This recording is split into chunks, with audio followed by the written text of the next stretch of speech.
Hello everyone, in this video we are going to see the second reactions of haloarenes, that is nucleophilic substitution reactions.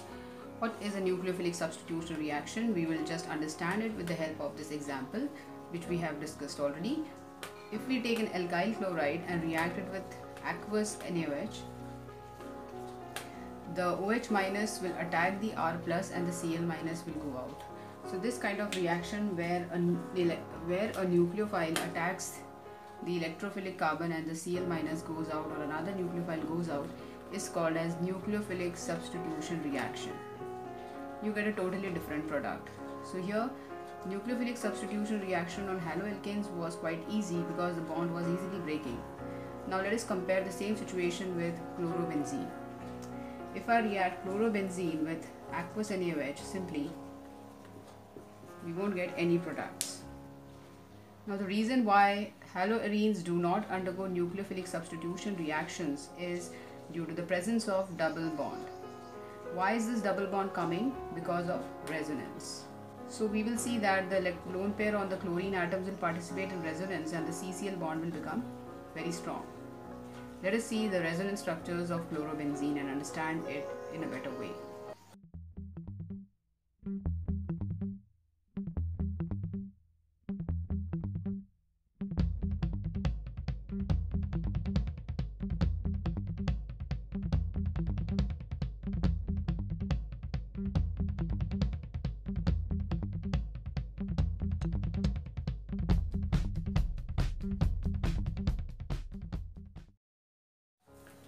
So in these structures we can see that the CCl bond is not a single bond, but three structures are denoting, that is 2, 3, 4 structures, that the bond is double bond. Hence this bond will not break easily, and only under vigorous condition this bond is going to break. Let us see the reaction of chlorobenzene with NaOH.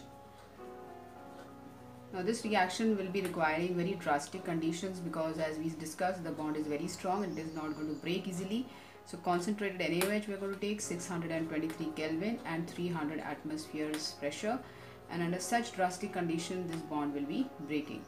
So when we do this process, it will result in the formation of sodium phenoxide, and HCl is a byproduct here. We will then add dilute HCl so that the H plus and the O minus will mix together and will get phenol, and NaCl is the byproduct. So the compound which we get is phenol. So chlorobenzene does not undergo nucleophilic substitution reactions under normal conditions because of partial double bond character between carbon and chlorine.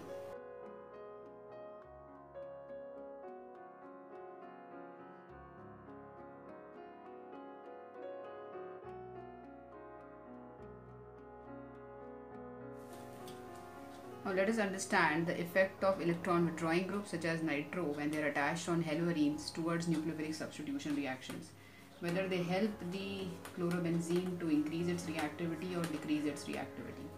Let us attach electron withdrawing group like NO2 at specific positions at ortho and para positions. So this will be your, if you start numbering it, it will be 2, 4, 6 trinitro chlorobenzene. So this compound is so reactive due to the electron withdrawing effect of nitro that simply by warming with water the reaction takes place, and what we get is the formation of a stronger acid. The product would be, instead of Cl, now we will add OH, because from water we will be taking OH minus and substituting the Cl minus with OH, and the remaining positions will be attached by nitro. So this is your major product, and the byproduct will be HCl, 2,4,6 trinitrophenol. It's a very strong acid because of the strong electron withdrawing effect of nitro group. Now the question asked is, why is the reactivity increasing? So the answer is, when the nitro group is attached to benzene, it helps in pulling the electrons of benzene towards itself.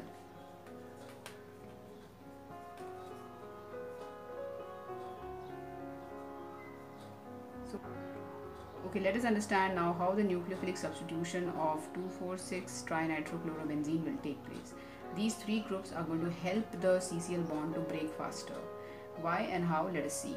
The nucleophile will attack at the position where the carbon attached to Cl is there, and as a result the electrons will shift on this carbon atom. So we will have a negative sign coming over here, and this carbon atom has been joined to Cl and OH. So now a negative sign is going to be dispersing very effectively because NO2 is going to pull this negative charge. Nitro is an electron withdrawing group, so it is going to pull the electron towards it like this. So if you see that the electron is going to be pulled like this, and the charge can delocalize on this oxygen atom. So nitro will help. The more the nitro groups, the more will be the dispersion of negative charge. So in this manner, this charge is going to move towards all the positions, and finally the Cl minus will be going out. Let us show how this charge moves.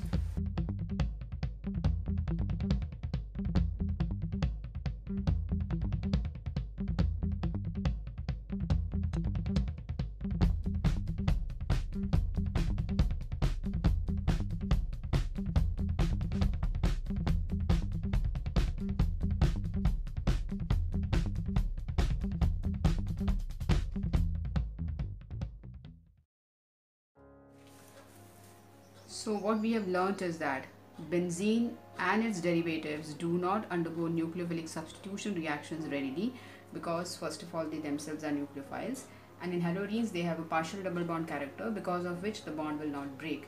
But we can facilitate the breaking of bond by attaching electron withdrawing groups such as nitro and at specific positions which participate in resonance, and those positions are ortho-para positions. If we attach nitro group at these three positions, the reaction becomes so easy that just simply by warming it with water, the reaction takes place.